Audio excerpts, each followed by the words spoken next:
Okay. Okay. All right. Welcome you guys to our Body Electric weekly webinar. We're already mid-May, May 15th of 2019. Super excited to let Jennifer take the reins tonight and share with you a little bit about her story and especially her journey here in 2019. But first, I do have a couple of announcements that I wanted to share with everybody. The first one being that we are going to host a sort of spontaneous flash sale next week. So Tuesday of next week, which is the 21st, I believe, we'll run a 24-hour flash sale, very similar to the ones that we've done before.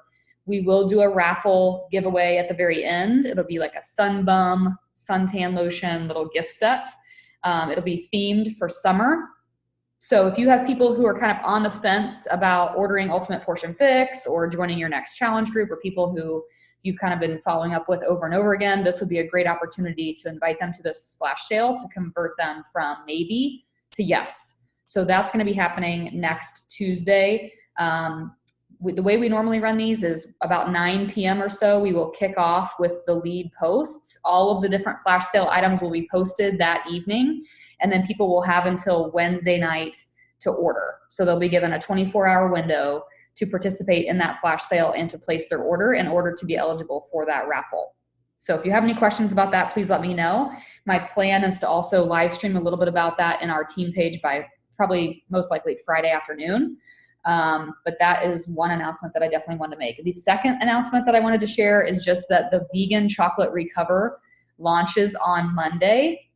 They have made some changes to how we are able to now much more easily adjust our auto shipments for nutritional products. So if you are someone who's looking forward to switching over to the Vegan Chocolate Recover, you're going to be able to do that when it launches on Monday. So that's pretty cool.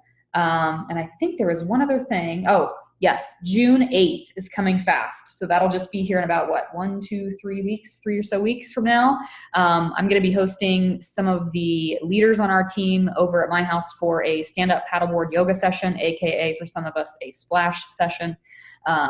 So that is going to be happening on June 8th. So if you are working hard in this business, if you are an Emerald coach or higher, if you are working on a daily basis, committing to this business, working with your upline, look for an invitation to that party. So that will be happening on June 8th. So that's all I have for quick announcements. Going to go ahead and transition over to Jennifer. Like I already mentioned, but just so that everybody knows, she's going to she's here physically, we can see her, but she's actually going to be communicating to us through her phone for audio purposes just because of her internet connection, and I think that will work just fine. So if her facial features lag for what she's saying, that's why. So if it's easier for you to just listen, that's cool too, but she is here with us tonight. So really quick, my introduction of Jennifer is this. Jennifer joined our team. I remember just like it was yesterday having conversations with her about wanting to just help her family get healthy and fit. That was really her primary driver, and I'll let her talk about that. But when we first had our conversation initially, I was like, you should really consider being a coach on our team. And we had no idea that it would evolve into the journey that it has become for her and the story that she's developing with it. And I'll let her share that tonight. But I'm just so grateful that she took she took a risk with it, and that she said yes, and that she joined our team, because while Jennifer and I did go to high school together, we weren't super close. We didn't really truly know each other very well. And so it's been a pleasure to just get to know her and to, first and foremost, become her friend over the years. And really, I've loved seeing her bloom into an amazing leader on this team. So she is a great example of persistence, consistency, making sure that she's consistently showing up. And she's definitely a dreamer, and she's got big dreams for 2019. So I'm going to go ahead and hand it over to you, Jennifer, if you want to just make sure that you cover a little bit about your backstory, just for any new coaches who might not know you. And then I'll let you just take it away, my friend. All right. Can you guys hear me? Yay! One of the perks of living in the boonies is you have crappy internet, right, Savannah? All right. So like Jenny said, I think I've been a coach now for 4 years, and I initially started for really 4 reasons. A, I wanted to help my family get healthy. I saw them going down a really detrimental path with health, and I wanted to do something about that. Number two, I wanted a positive atmosphere. I had a lot of negativity going on in my own life. It was sucking a lot of my own energy out, and I needed something to feed energy back in. And so I saw Jenny, I saw her showing that on her Facebook, on her feed, and I knew that I wanted what she had. So that was another big reason for me hopping in. And then number three, I wanted a distraction. At the time, my husband and I were pretty new to our journey with infertility, and it was kind of consuming my life. If you've ever walked down that path, you know, the burden of negative pregnancy test after negative test, and it was just consuming me, counting days and everything like that. And I needed something healthy to put my energy into instead of letting that consume me. So I jumped in head first. I was never in a challenge group when I got started. Like, I just was like, sign me up as a coach. I want to be you. And that's what I did. So for like the last 4 years, I would have told you at the time that I was all in because I thought I was. I didn't know that I wasn't. But looking back now, I've really spent the last 4 years as a hobby coach. You know, I've been participating in challenge groups, running my own challenge groups, slowly building an amazing team. All in. I was still pretty invested in my corporate job, and I didn't have all the time that I wanted to be able to devote to coaching. And all of that changed earlier this year, and I will get to that. But just so you all know, I've spent 4 years as kind of a hobby coach, doing this on a part-time basis as I could work it into my schedule. And you should also know that I had really planned on making a nice, pretty PowerPoint to go along with all this, but life has thrown me a lot of curveballs lately, and there is no PowerPoint because that fell to the bottom of my priority list. So I'm just going to talk to you a little bit about courage and how it's gotten me to where I am now, just by speaking to my heart, because it's all I've got to go on right now. And hopefully you can take a little bit from that and, you know, pull from it, find encouragement and strength to make the decision for yourself. So should I just dive on in, Jenny? Okay. So a little bit of a backstory on how I got, I guess, sold on this courage thing. So late last year, the team had a mastermind on Brene Brown's book, Dare to Lead. And yes, this is a shameless plug for you to participate in every mastermind you possibly can, because they are absolutely life-changing if you will let them. And this one definitely was life-changing for me. So as we're going through this Brene Brown book, towards the end of it, she has you go through this exercise of identifying your core values. And she has a list of like 125 values or something to pick from. And she wants you to narrow it down to 2. And I thought, holy crap, you know, I can't narrow this list down to 2. These are all good things. You know, she lists things like family and health and fitness and courage, obviously, and self-discipline, just all these really good things that everybody wants to have as a value in their life. So I started the process of narrowing my list down by just circling everything that was important to me on her list of 125 things. And I had 65 things circled. And so if you've ever heard that quote, if everything is important, nothing is important, that's when it really stuck out to me that I had all of these values that I thought were important to me, but I couldn't actually focus in on any of them because there were so many. So for Renee in this book, I started narrowing them down. And I was having a really hard time because I thought, how can you really choose between your family and health? You know, like, how can I make one of those more important than the other? And she went through an example of how she picked hers. And I absolutely fell in love with it and related 100%.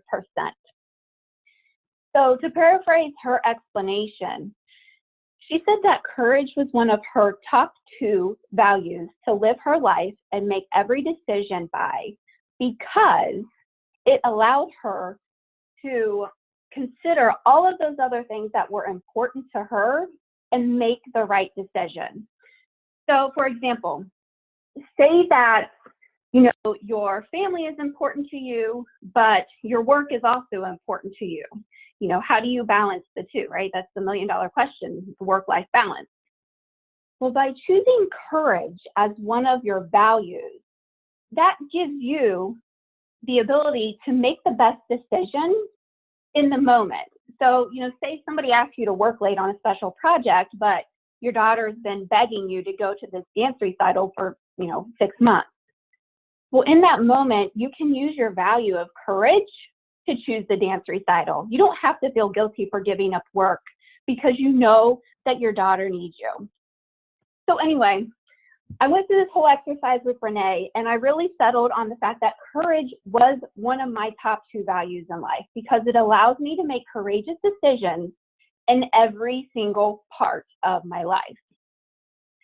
So I immediately put that into effect in my personal life and in my corporate role.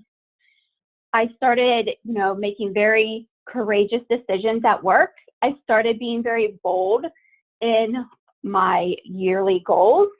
In fact, in January, after I actually decided to make courage my word of 2019, I walked into the office and told my boss about this entire list of things that I wanted to accomplish in my corporate career. And these were bold moves, guys. This was like, I don't want to get into a lot of my corporate role, but I managed a program within the HR department. And I built the program from the ground up and over the last 4 years. And this was like my baby. Like, I really built this program. I learned everything as I went. And I was at this point in my corporate role where I'm like, yes, I'm ready to take this to the next level. You know, I want to make a policy. I want to make an approval matrix. I want to do all of these big things. And so I sent those big goals, those big, hairy, scary goals to my corporate boss. And she's like, I love them. Yes, let's do it. So, sorry. So I sent her my goals, and a week later, I found out that they were moving my entire program to another department within the company. I was furious, you guys. I had just taken the biggest steps, the boldest steps of my entire corporate career. And then I found out they were going to take this little baby of mine, this program, and they were just moving it to another department for business reasons. And I thought, how crappy is that? Like, it was purely business. I hadn't done anything wrong. There were no issues. Everyone told me I did a fantastic job with it, but yet they just decided to move it along. And so at that point, I decided I was also going to start applying courage to my coaching business because I was done at that point with the corporate world. I saw the power that courage, making every decision with courage, could make. You know, I applied it to the smallest things, you know, just somebody asking me if I wanted to go to, an event. And I'm like, no, I don't want to do that. You know, just having the courage to say no when you want to say no. I'd seen the power of that. And I thought, you know, if this is the way the corporate world is going to work, I don't want to be part of it. So I'm going to see the power that applying courage to my coaching business can bring to the table. So, and it was the end of January of this year, I decided to go all in with my coaching business. And I was going to do that by applying courage to every single decision that I made. And that basically just means that I finally let my fear of what other people thought stop holding me back. Up to this point, I was afraid of what Susie from second grade would think about the post that I made. Or I was afraid of what the other person on the end of the message, the invite I was sending, would think of me. So when I finally decided to stop letting that fear guide my decisions and instead focus on the courageous decision, everything has changed for me. I started sending messages without rewriting them 18 times to see if my words were perfect or if I had the exact spacing and things like that. I stopped being afraid to actually invite people. inviting has been my number one weakness in this business from day one because I was scared. And typically what you're the most scared of, I found, is where is eventually going to be your greatest strength. And I have found that by applying courage to my decisions to invite, I've been able to, I'm not going to say I've mastered it by any means, but I've sent more invites in the last 3 months than I did in the last 4 years. Let's just say that. It's just, and all it is a decision. It's just a decision to stop overthinking. It's just a decision to push send when you want to rewrite it. It's the decision to just go for it. I mean, everybody knows that what we have here to offer is life-changing, or you wouldn't be here, right? So how can we not want to offer that to other people? If they want to say no, that's their own business. Everyone has the right to say no, but we have to make the opportunity available to them to even be able to say no. So at a logistically speaking, the courageousness, it was just being more bold, being more open, making more invite posts, you know, to my Facebook page or my Instagram.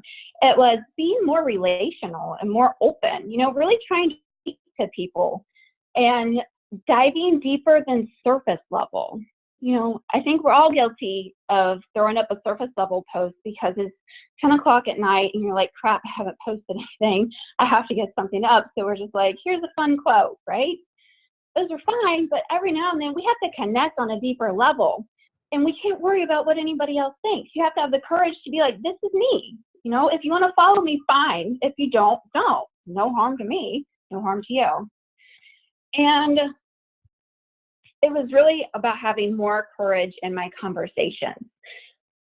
I am guilty of being the person that wanted the life to change so bad. I would be so scared of saying the wrong things, and that would lead me to, like I said, rewording things 18 times and spending 1 hour on a conversation that should have taken 2 minutes. So just having the courage to type out your real response and sending it without doing that. And then telling people the raw, honest truth. So part of my journey with this has also been not, how do I want to say this? Not begging people to work with me, like just being open to them saying no. So I don't have to make this the right opportunity for them. If I'm sending out 30 invites a day and all of them say no except for one person, but she's my jam and we get each other and she's a no BS, no chit chat kind of girl too, then that's the person I want to work with. So by being me, by being my authentic self and having the courage to do so in my conversations, I'm also attracting people that I more likely want to work with long term, if that makes sense. But yeah, to summarize, it's really just about less thought, more action, and having the courageousness in the back of your mind with every single decision that you make. Yeah, I think that's it, Jenny. I love it. Well, I've seen so much sort of from my perspective in the last, I guess, what is it, May? So in the last 5 months, I've seen so much, not just in the way of like, because obviously I don't know what you're saying to people or how many messages you're sending or how many invitations you're sending, right? So like I would have no way of knowing that. However, all of a sudden I've seen this sort of like mindset shift from a girl who was constantly, you know, I will say this from the get-go, Jennifer has been 100% coachable, right? Like if there's an opportunity to hop onto a one-on-one call and ask questions, she's always taking advantage, right? Like she's always been coachable. She's always joined those mastermind groups. She's always dived into personal development. She's the ideal coach to coach. However, you can have the ideal coach to coach, right? From my perspective, but if that coach is not willing and does not embrace the right mindset that they are, it's not even necessarily an all-in mindset. It's more of just this sort of no fear, courageous mindset that Jennifer's talking about. Unless that mindset is part of your, who you are or who you're becoming, it's a struggle, you can be as coachable as they come, right? But if you don't have that mindset, it doesn't make an ounce of difference. So from my perspective, I don't know how many messages Jennifer's sending. I don't know what she's saying to people. So, but what I do see is I see this person who was, I would call an inconsistent, sporadic Success Club earner. Like she would go 1 or 2 months in a row of Success Club, then she wouldn't hit Success Club, and then we go back to a month or 2 in a row of Success Club, and then it's very sporadic. And then all of a sudden we start to see Success Club 10, Success Club 10, Success Club 10, Success Club 10, right? And it's that shows me from the outside looking in, right? As like a mentor coach, like it shows me that like she is not messing around, right? Like she's not messing around. She's taking this seriously. She's going all in. In January, she sent me a message saying, I want you to coach me. I want you to push me. I want to go all in. And I remember telling my husband that night, I read him the message and I was like, I love, that is by far my absolute favorite thing about this business, right? Like I love the relationships that I formed, the friendships that I have with you guys. I love everything about it, right? I love what it's done for my health. I love what it's done for my personal development. I feel like it has impacted my life in so many ways outside of just the financial side of things. And I feel like, but at the end of the day, the one thing that I love the most is watching a light bulb go off or watching this mindset shift take place, right? And I've seen it now with a handful of coaches on our team where all of a sudden it's just like something happens and they go all in. Now, when Carl Deichler was here in April for Super Saturday, or whatever it was, Super Sunday, I guess, he talked about how he tends to find that the top coaches in the business, the ones who are consistently near the top, right? Elite coaches, for example, are typically coaches who have just made up their mind that this is what they're going to do, right? They've made up their mind and they're going to go all in and there's no more fear. There's no more hesitation. And he said sometimes that comes from a corporate job really letting them down, right? Like something happens, they don't like their corporate job anymore. They feel stuck. They feel like they're not making a difference. Like they feel like there's that lack of fulfillment. So they go all in with coaching, very similar to kind of what Jennifer just described, which was very similar to my story as well. Sometimes that's not the case, but they still make a decision at some point. And so for me, honestly, my favorite part of this business is watching the light bulb go off for coaches. And sometimes you can be a coach for 3, 4, 5 years before that light bulb goes off. And when it does, it's a decision, right? We tell our new coaches coming into the business, Emerald is a decision. Success Club, it's a decision. Deciding that you're going to go all in on this business, also a decision. Everything in this business is a decision, but if you don't believe it's possible, it will never happen. So what I've seen is this mindset shift. I've seen this boldness out of Jennifer. I've seen her commitment to, she earned the fast start bonus. She's now consistently Success Club 10, really just taking her business to a whole new level. But the other thing that I feel like she didn't mention, which totally makes sense because she's so close to it, she doesn't see it, is the courageousness that she's taken in the last year, maybe less than a year, in sharing her story with such powerful vulnerability on a personal level. And so I don't mean that like we all have to go air any dirty laundry and that's how you're going to be successful as a coach, because that's not at all what Jennifer's doing. If you follow her on social, you know what I mean. If you don't follow her on social, you should follow her today.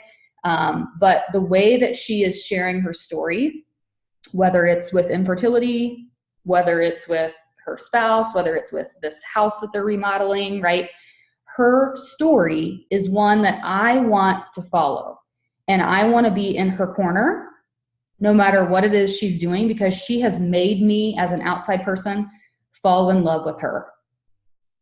So I want to touch on that really quick because I was going to live stream about it today in the team page. And then I thought, no, I'm just going to tack it on tonight when Jennifer talks about her courage thing. And we're going to come back to her in just a second. But I love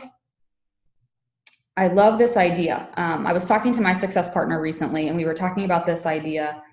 And I don't remember if it's a Brene Brown thing or where I've heard this, but we have a choice as marketers, right? Like we are marketers at the end of the day. So whatever we put on our social media is what people see, right? Like my mom is a prime example of the other day. She was like, I just don't know why you have to tell Facebook everything. Like, why are you? And I'm like, Mom, I'm a marketer. Like, I'm a marketer. That's what I do. Like, I'm building trust. I'm building relationships with people. I'm building a brand, right? She doesn't understand it. Totally get it. Generational difference.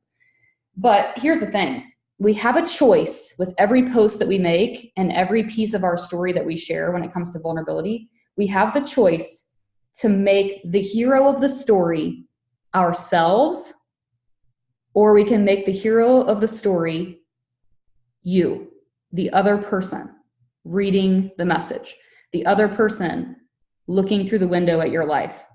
And I feel like, in my opinion, I know Jennifer has taken her conversations to the next level. I know she's quadrupled or more her invitations, right? Because I'm seeing that in the results that her business is producing. But the number one thing that I've seen is that she's sharing her story with such powerful vulnerability in a way that positions people who follow her to be the hero of her story. Does that make sense to you? So we're not just seeing Jennifer work out every day. Jennifer drink her Energize. We do see that every day. We see her stir her Energize. I watch her stories because I'm just as interested in her life as her followers are, right? Like, she stirs her Energize up. She talks to the camera. She talks about her day, talks about whatever's going on with her, right? She's by the way, grown exceptionally well on video from doing that every single day. But she's following those same things. She's still showing people that she's proof the product works. But at the end of the day, her being proof the product works isn't her whole story, right? It's just woven into her story. And so I think that the one thing that I see all too often with coaches across the board in the network, our team and elsewhere, is that they are constantly positioning themselves as the hero of their own story. I worked out today. I drank my Energize. Here's my lunch. Here's all the things that I'm doing right. Here's the things that I'm changing, right? Do you want to join me? Right? And what I see with Jennifer that I think has worked in her favor, that's working well from a marketing perspective, is that she's sharing her struggle with infertility. She's sharing all about her house remodel. She's sharing all these things about her life. But every single post that you see, her language and the way she ends those messages are geared toward how they're shining light for someone else.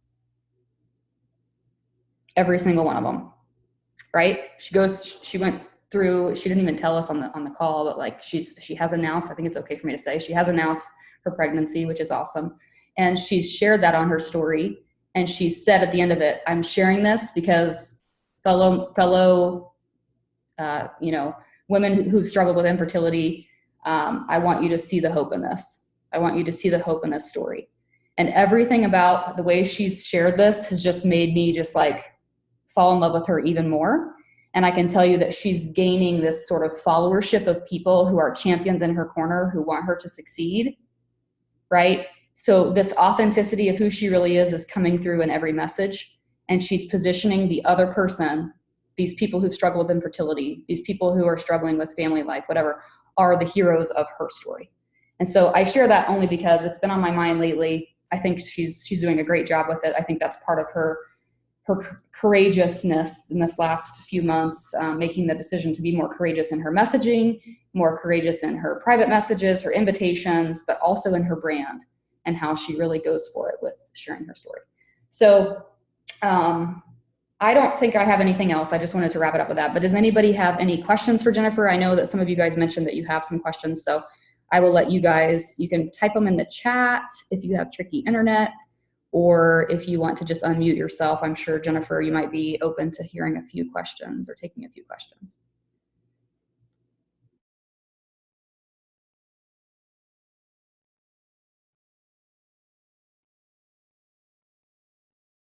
Jennifer, when you hear people say no, do you just kind of leave it at that and say like, okay, great, thanks for getting back with me? Or do you say like, what do you say? Because what I've been saying is, can I keep you in mind for my next group? Is there something that you think I could help you with? Please keep me in mind, something along those lines. And I feel like people are still just coming back and saying, I said no, thank you. Yeah, so I always, if they tell me no, we're not right now, I ask for their email address so I can add them to my newsletter distribution as step number 1, as Jenny told me many, many years ago. And then I just keep following up with them. Unless they tell me like straight up, no, please stop talking to me, I'll come back to them next month and say, hey, I know last month wasn't a good time for X, Y, or Z reasons. Just wanted to let you know I'm thinking about you and I have another group coming up. Do you want to hop in this one? But I would always follow back up with them because a no is not normally a no forever. It's just a not right now.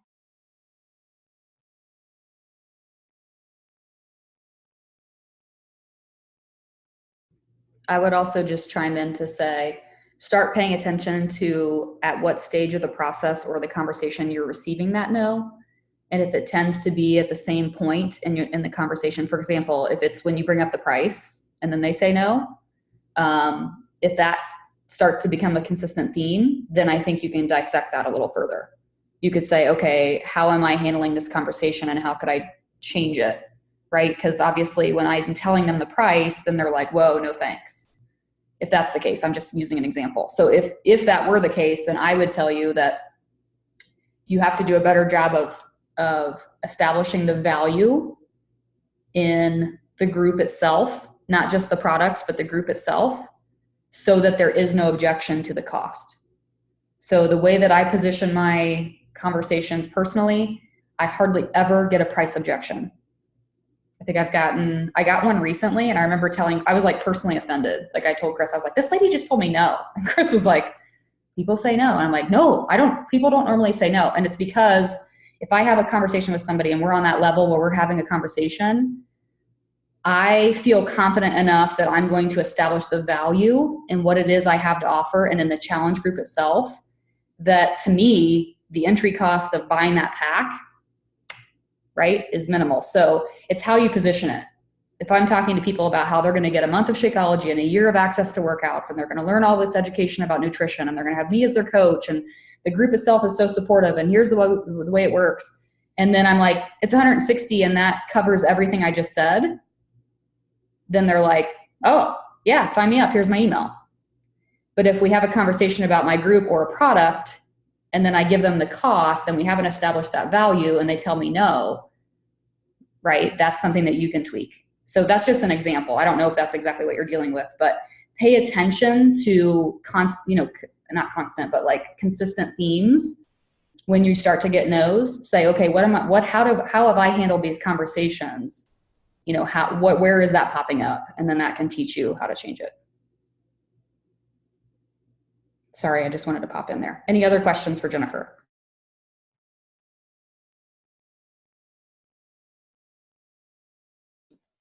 I'll just follow up, Lee, with something everybody told me that I didn't believe at all when I started, and really for the first year or two, was that you'll keep following up and these people will come back to you. But I can say a few years in, even though I didn't believe it, it is so true. Most of the people that are joining my groups, I've been reaching out to for over a year at this point. I just had somebody, I just looked at a post I made today, and somebody who said they're all in. I've been talking to her at least a year or two. And she never really seemed that interested, but I wished her happy Mother's Day earlier in the week, and now she's ready to join a group. So, if they do say no, a lot of times I'll just say, okay. And then I'll put them on my list for a couple months later, just checking in on them. And most of them come around, but it does take putting in all of those conversations now so that 6 months, a year down the road, they are coming back to you. Mostly what I've gotten is people saying like, no, that's just not my cup of tea. And I want to be like, personal development and being healthy isn't your cup of tea. Like, have fun with your McDonald's. Like, I don't know what to tell you. And I think that's where being consistent, they get that, like kind of what Jennifer said, because I'm Jennifer's coach, or Jennifer's my coach. I'm under her. And same thing, like when I signed up, I'm like, yes, because I want to be you, like what you just said about Jenny. And I think they keep seeing us show up consistently. And so I may not necessarily, and this actually came from, I did Teamsy for a while, and it was I still get all their emails, and sometimes they're actually helpful. but one of their follow-up tips was, just keep following up and don't invite every time you follow up.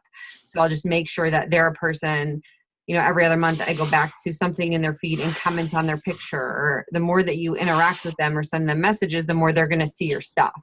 So if I think this would be a good fit for them, following up with them once a month or every other month, where you're not inviting them to a group, but like this one, I literally just wished everybody who liked my Mother's Day post, there were like 70 people. I went in the other day and just sent them all a message that said, Happy Mother's Day, or it was Monday. So I was like, Happy belated Mother's Day. Hope the kids spoiled you, or hope you had a great day or something. And I sent like 70 of those.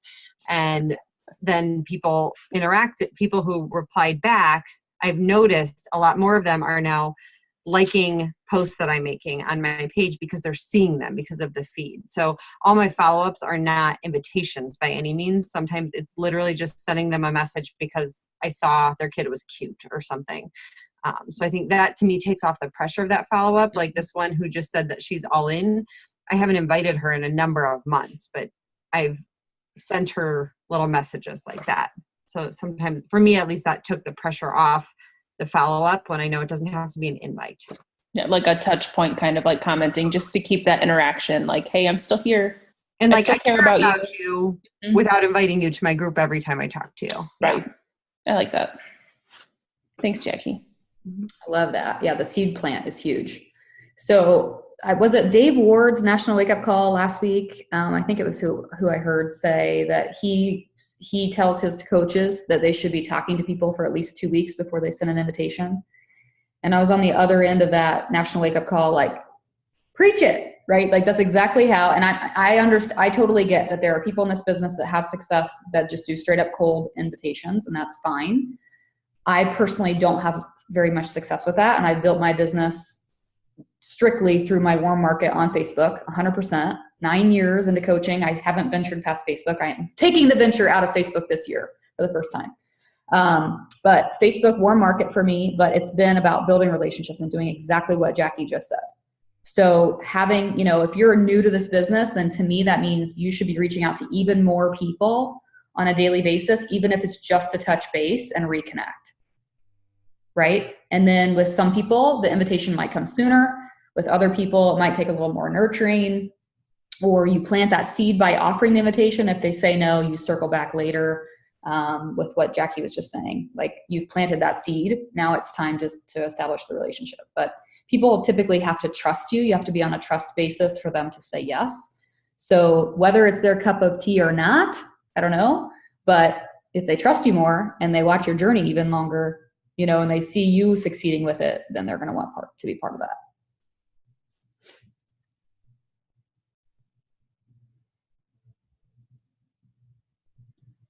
Jennifer, I have a question, and we've talked a little bit about this. And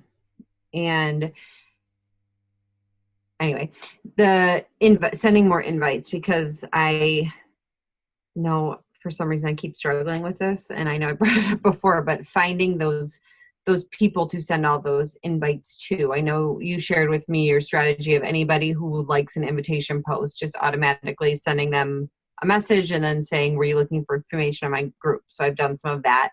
I have not been as consistent lately as I need to be, and I know that's why I'm not getting as many likes and views on my posts. But any other tips for finding that list of people who you are inviting to regularly? Yes, I was actually going to test this out a little bit more before I shared with the group, so I knew if it was working or not. But I've recently, over the last 2 months, started reaching out and direct inviting my story viewers, which has opened up a whole new market. And it was a call I stumbled. Okay, so I mentioned before when I was talking that whatever is your weakness is going to end up being your strength, right? So inviting has always been my weakness. So I went on a search to figure out how I can do better with inviting, because I just sucked at it for so long. And I stumbled across this call by, I think it was Kate Schultes. I think her last name was Schultes. And I jived with her invite style so much, because she's like a no BS. Like, I'm not a chit chat person. Like, I don't I'm happy to get to know you if you want to work with me. But until then, like, I don't have time to know, all the ins and outs of your days and all your kids' names and stuff. Like, I just don't have the time to invest in everybody like that. And what I loved about what Kate was doing was that she was inviting her story viewers, because clearly they know you. They're watching you every day. They know what you do. And they have some kind of trust in you already because they're watching you every single day. And so what I started doing that she did was sending those people invites. And I would it was something quick and easy. Oh, I don't even remember what it is now, because to be honest, I've not sent any for a week because I felt like crap. But something to the effect of, hey, I don't know if you saw it in my stories this week, but I'm getting ready to kick off a new blah, blah, blah group. And I wanted to see if you'd be interested in joining or if you wanted more info. No worries if not, but I know how hard it can be to take the first step. So I wanted to offer. And I've gotten a couple of, I get a lot of goes, to be honest with you, and I'm fine with that. But I've gotten a couple of no's, but they've all been like super kind and like, oh, that's awesome. Thanks for thinking of me, but not right now. But then I've also gotten some people who have been interested, and at least one of those has converted into a new challenger. At least one, maybe more. But that's where I've been getting a lot of my new invites from recently, is because of the story viewers. That was an untapped market that I had never reached into before because I didn't know how. But I just love the way that Kate was like a no BS approach. Like I said, I'm not a chit chatter. I'm happy to get to know you if you want to work together. But until then, I just don't have the energy to pour into 800 people before I invite them, if that makes sense. Yeah, I will. I'll send it.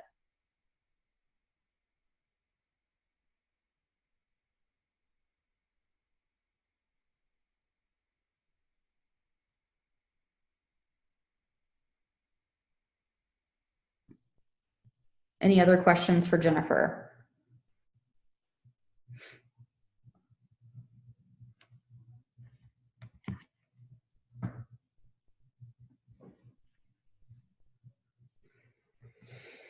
Okay, so Jennifer, is there anything that you want to wrap it up with, or anything that you might have thought of later, or anything you want to share about your goals for 2019? Anything you want to wrap us up with here?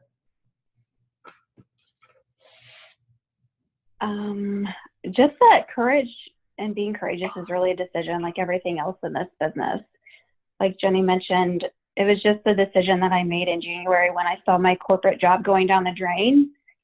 And it's one that I'm extra grateful for now. You guys, I haven't even announced this yet because I'm still processing it, but I actually lost my job yesterday.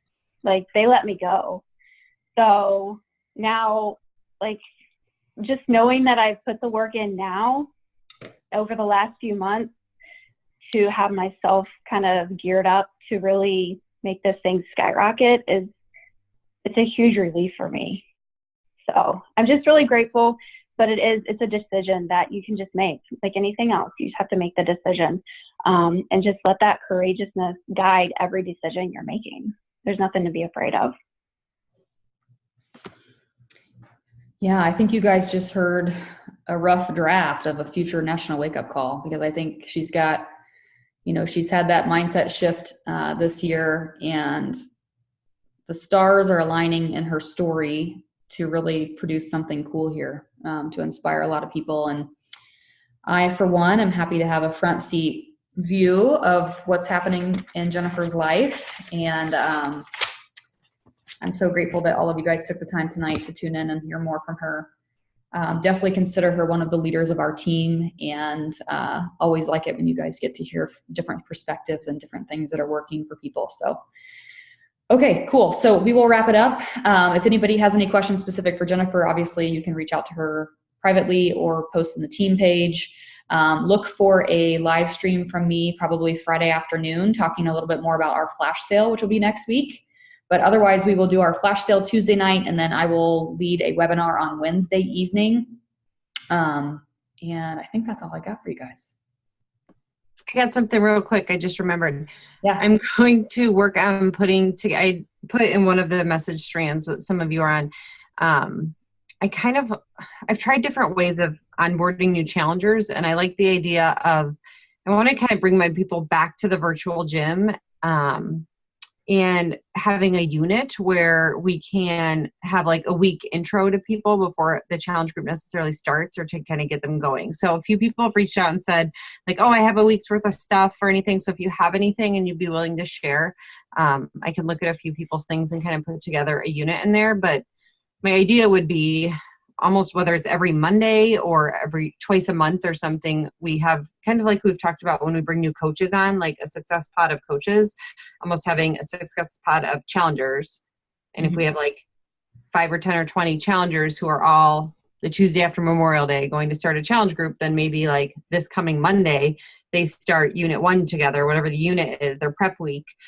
So they kind of have a little group to run with, to prep. And then personally, I don't know, we talked a little bit as a team. I would love to see us do a little bit more of challenge group style in the virtual gym, because I feel like running a separate challenge group, my people are just, nobody's going to the virtual gym because they're checking in daily in the challenge group. But I don't feel like I'm offering as much value there as we have in the gym. So I would love to see more. And to me, that means we need like the daily check-in piece, which I know is a lot of work on us sometimes, but yeah. So I think all of those ideas are great ideas. And I know that you shared those in a private message strand, and I'm totally on board with all of that. I think if people reach out to you with whatever it is that they've been using, if you want to just put together like a strand of whoever contributes to that, and then we can kind of talk about what we want to do to move forward. Cool. Or if you guys on listening to this live or recorded, if you want to be part of helping us like sort of not relaunch, but just reinvigorate and reignite the virtual gym, please reach out so that we can get you added to that strand.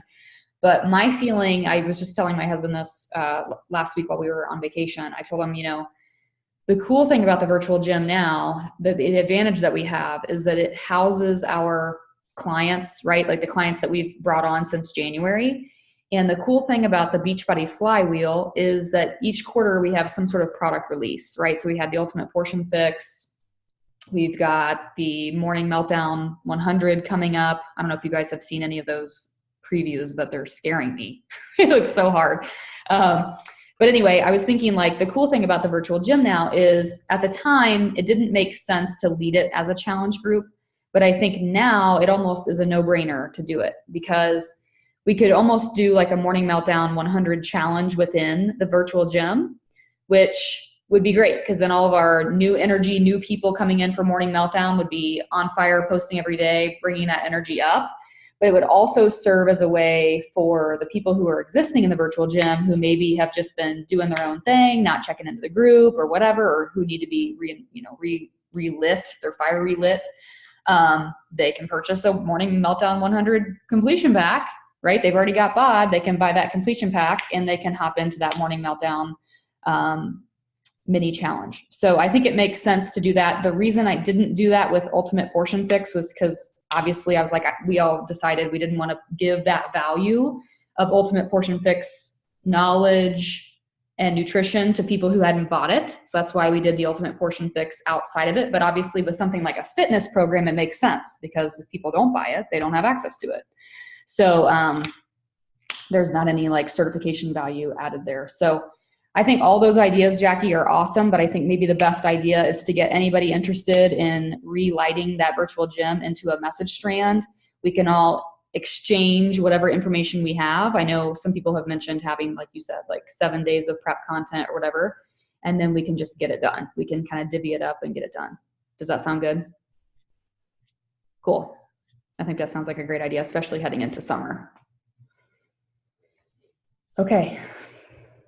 All right, you guys. Well, thank you, Jennifer, for sharing your heart with us tonight. I love that you didn't have a PowerPoint, because I love that it was so off the cuff. I think that was much more your style and more heartfelt. So thank you for doing it. Thank you for you guys for tuning into it. The recording will be posted up tomorrow as usual. Make sure to tag your teams in it.